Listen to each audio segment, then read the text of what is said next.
ongoing. Well, ito ang naging problema natin ngayon. Di ba? Ang gusto ng mga mambabatas, alam mo naman kung sino-sino yung mga mambabatas na gustong-gusto malaman ito. Di ba? At kapag ito po'y nabulgar, halimbawa, kami ni Nelson, ang gamitin natin pangalan ay alias 007, ha? Tayo ay nagpe-penetrate tayo sa grupo ng kalaban ng gobyerno.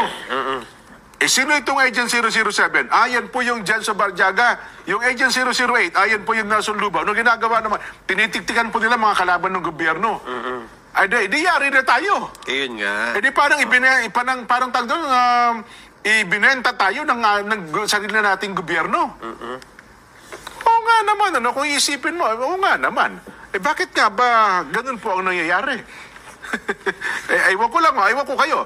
Doon sa ating mga kababayan, kung ano po ang kanilang pananaw ukol sa bagay na ito. Di ba? Yun nga.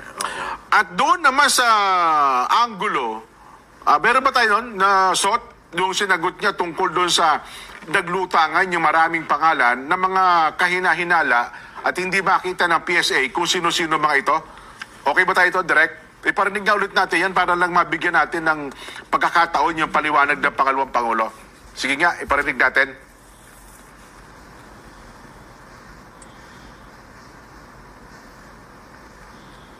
Wala. Ayun, hinahanap para. Bapiring pa, Nelson. Ayun. Kasi ang ganda ng paliwanag yun. Kasi yung, di ba, may lumitaw na mga pala, parang 400 plus. Sabi mo ng 500. Ang tinatanong niya doon, yun bang dokumento na ipinakikita doon sa kamera? Parehas ba kami ng dokumento na hawak? Kasi baka mamaya ipinakikita nila sapagkat wala namang markings of evidence, mga documents, baka yung ipinakikita doon, hindi namin masabing yun din ang dokumentong hawak namin Oo nga naman. At eto pa, Jen, habang inahanda mo yan, nag-file naman sa House itong Committee on Good Government and Public Accountability. Si Congressman Joel Chua. Nag-file sila ng House Bill number 11192. Ito po ay Confidential and Intelligence Funds Utilization and Accountability Act. Ito daw po yung panukalang batas na nabuo nila dahil dun sa kanilang ginawang investigation in aid of legislation dun sa pondo ng Office of the Vice President. So sabi, ito yung bunga? Ito yung bunga. Ito yung bunga, okay. Oo.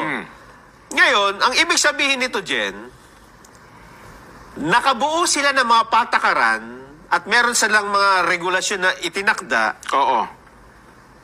So therefore, wala pa dati.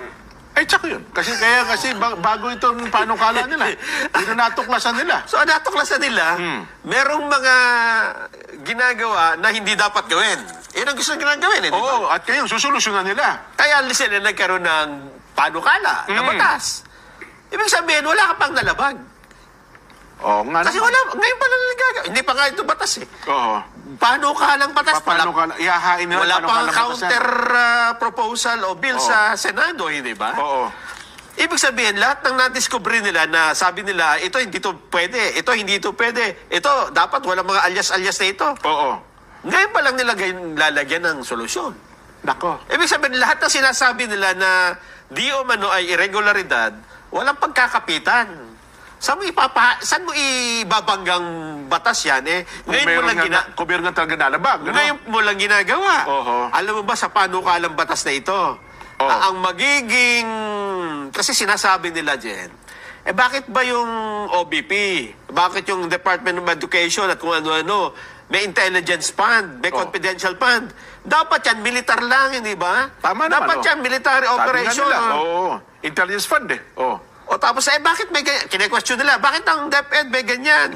So, gumawa ko sila ng batas, itong batas na ito, panukala, hindi pa pala batas, panukala, lilimitahan na lang, sa panukalang ito, hindi pa po ito batas, lilimitahan na lang ang pagbibigay ng confidential fund at intelligence funds sa mga military operation at police investigation. Therefore, hindi mo dapat questionin kung bakit may mga intelligent funds yung iba. At kung bakit sila gumagastos, di ba? Kasi parang pinalilitaw nila na, bakit kayo may ganyan? Hindi ba? Pinagbibigyan niyo ninyo di ba? Nga. Pati kayo meron Lahat kasi, Lahat marami kaya talagang meron. mga...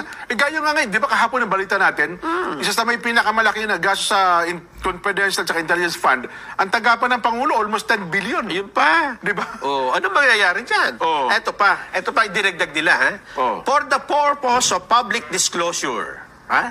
Para daw ipaalam sa kaalaman ng publiko. Oh. The measure, ito panukala, Oo. mandates a summary of the allocation and the purpose of the confidential funds. Ito nakakatawa. Oo. The purpose of confidential Ang funds layon daw po ng confidential fund ay... to be disclosed before the public. Isa sa publiko mo. Sino ba na?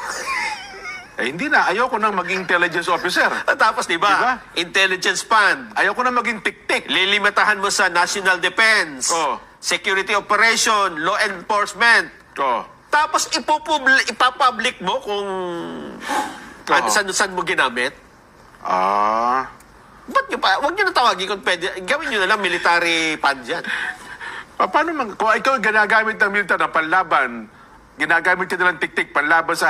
Sasabihin, ito, sinweldo kay Almawa. Totoong pangalan nilalagay. Bawal alias eh. Taliwa, Juan de la Cruz, totoong tao ito. Siya po address. yung naniktik sa mga Kalaban ng rebelde. gobyerno, oo. Dito, may nahuli siyang 10. Nako. May napatay siyang 9. Nako, malamang kakatayin ka niyan. Kaya nga.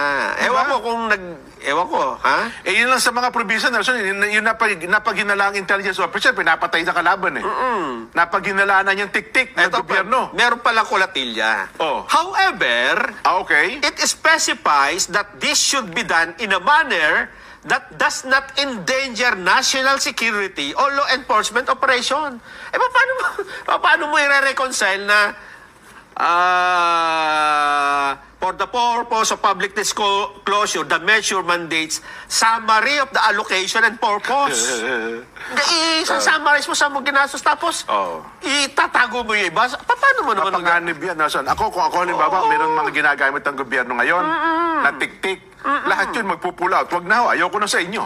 Di ba? Palagay ko itong panukala ito, gusto lang maglinis kamay eh, di ba? Hugas kamay lang na gusto namin, maganda ang paggagamitan ng ano. Pero alam nila, hindi ito ipapasa.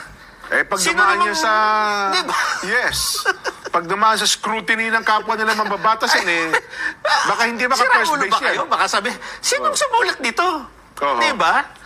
Gusto lang nilang linisin at ipakita na malinis ang kanilang konsensya sa confidential funds. Pero ang totoo niyan, meron din kayo nito, ayaw nyo lang ding sabihin. Hindi ba? Hindi ba? Oo nga. At saka ang daming negatibong epekto niyan, Nelson. Ewan ko lang tayo, sa pagtaya natin, sa mababaw nating kaalaman, marami pong magiging negatibong epekto yan. Sa aminin man nila o hindi, sa mga ginagamit ng gobyerno ngayon, baka ibenta kayo niyan. Halimbawa, kung kayo mga intelligence officer nyo ay ginagamit yun, ngayon ay anong tawag doon yung intelligence officer na bumaliktad? Nag-double. Double agent.